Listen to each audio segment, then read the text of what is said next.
Where the landscape stretches beneath a beautiful sky, a peaceful coexistence exists.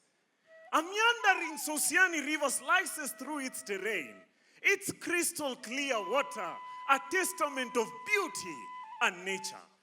Along the riverbanks, the cranebirds glide effortlessly. Nearby, a herd of antelopes are grazing contentedly. The giraffes are stretching their necks in order to reach the highest branches. And below the trees, the leopards are moving keenly, scanning the environment for opportunity and safety. In the distance, the roaring lion rests in the shade. What a balance of nature. All these nondescript features are landmarks of the ill Uasin Gishu, as it will come to be known as Uasin Gishu years later. Here, the Sirikwa, like Kipiak and Naivasha people thrived, tending to their cattle and living harmoniously with the land. 1800 was the year. The Maasai started to move in. They intended to use this land as their grazing field. But this led to a very fierce battle between the Maasai and the Nandi. Blood was shed, lives were lost, people were displaced. But eventually, the Nandi emerged victorious, pushing the Maasai all the way down to Transmara.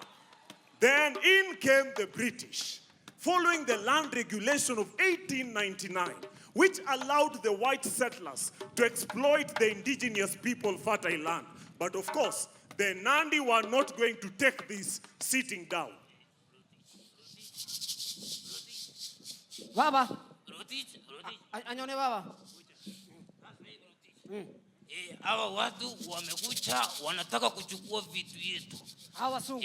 Brotich, nataka ukae jasiri Brotich. Sawa baba. Chunga vitu yetu Brotich, sawa? Sawa baba. Na wamekuja na silaha kubwa. Sasa unachunga kabisa Brotich, sawa? Sawa baba. Haya. Lakini baba, mimi nasikia watu wanakuja na silaha kubwa baba. Sasa baba, na hii silaha yangu ndogo tafanyaje baba? Hebu niambie tajiandaaje baba? Brotich, endeleta wanawake. Ngoja Brotich. Endeleta watoto. Brotich, ngoja. Baba, fanya hivi, peleka watu mahali mzuri, mahali watakaa vizuri. Sawa? Mama na watoto baba? Na mimi baba? Wewe ni mwanamke? Hapana baba. Basi, wewe ni mtoto? Hapana baba. Haya, sasa wewe ni mwanaume. Sawa baba. Imrini Brotich, sawa? Unarudi hapa tunaenda pamoja. Sawa Brotich? Haya, harakisha Brotich, haraka. This will later on lead to a fully blooded war between the British and the Nandi, which lasted for a period of 10 years. But the British subdued the Nandi, pushing them down to the Nandi reserves.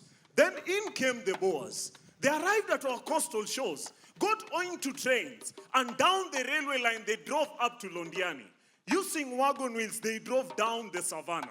It is said that one of their wagon wheels got stuck in the mud and dropped one of their safes containing many of their valuables. Silver, gold, coins, name them. It was difficult to put it back.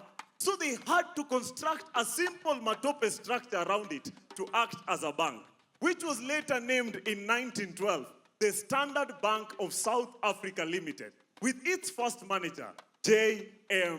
Shaw. The arrival of the Boers was met by conflict and tension by the indigenous people.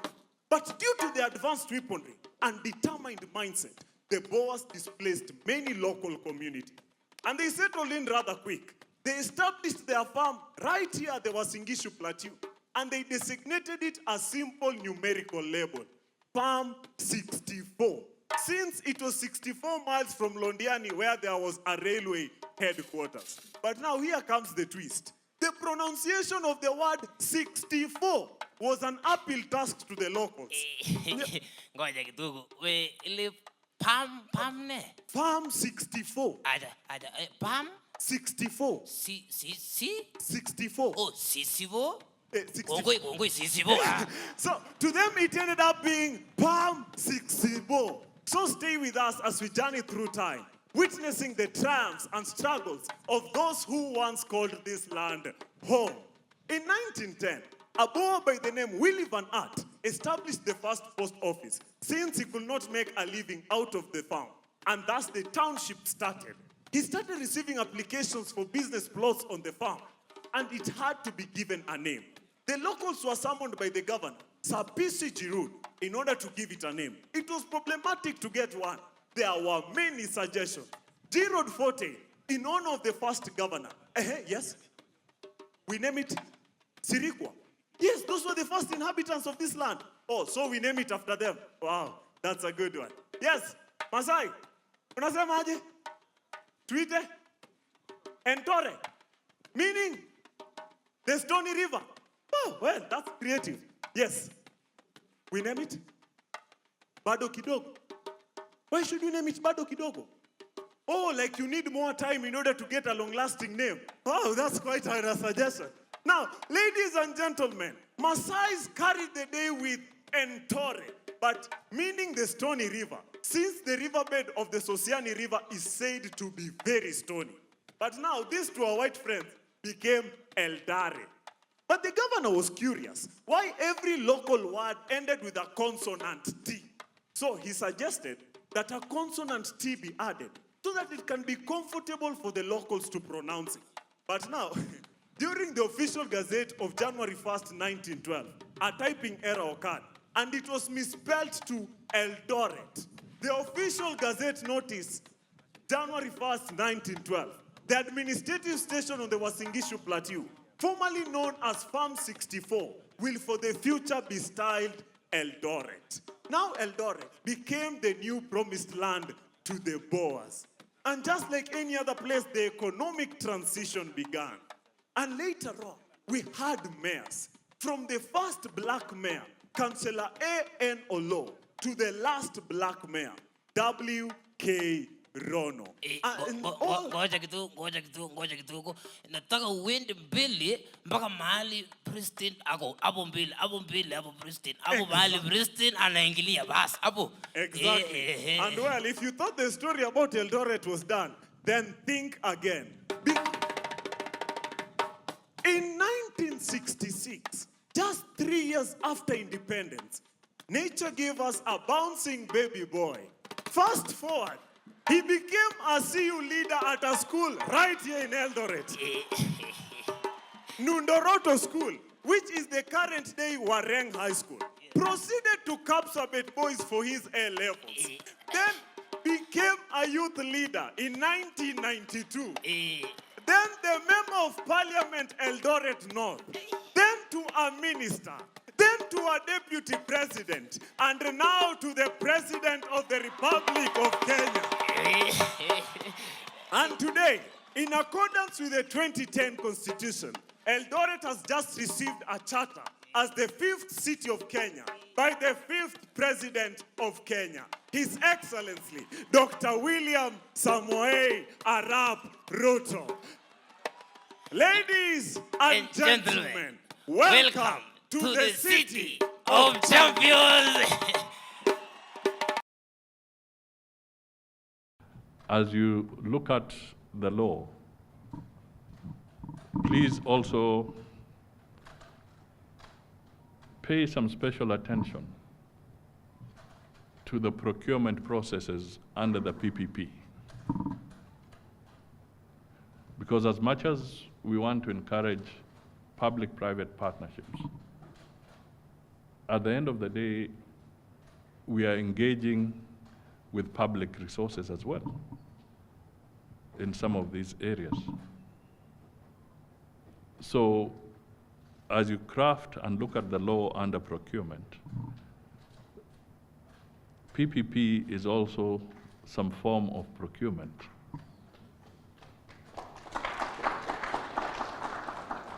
So it will call for better scrutiny so that we have better practices going forward and we can build confidence. Procurement and supply chain management is central to the growth and transformation of our country to a middle-income industrialized nation.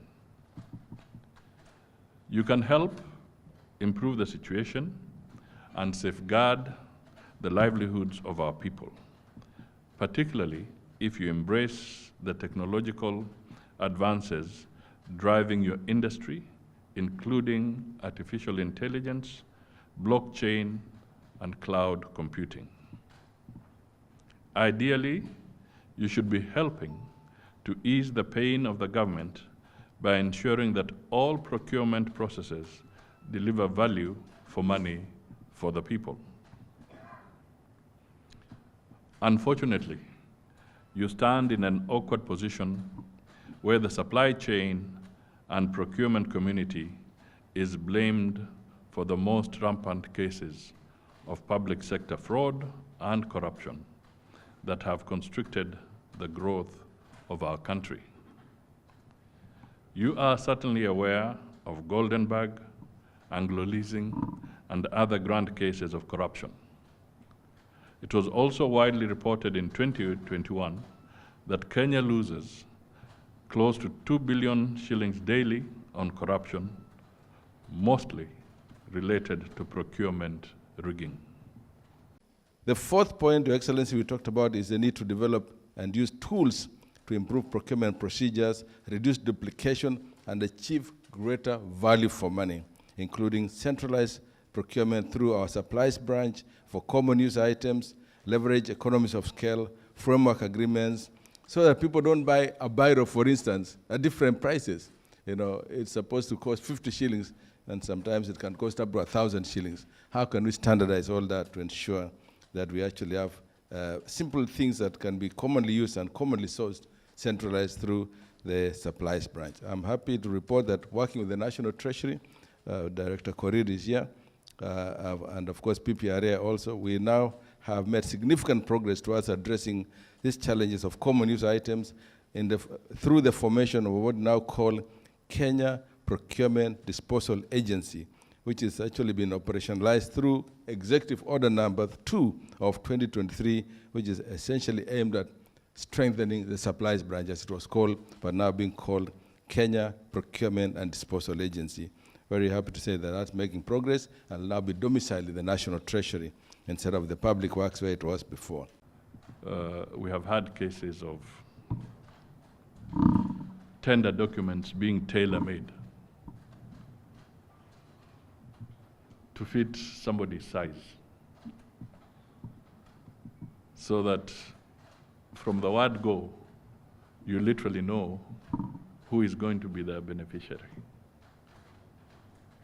I think you need to work very clearly so that you can distinguish and help us crack this very difficult nut, because there must be a separation of the specifications and the procurement process.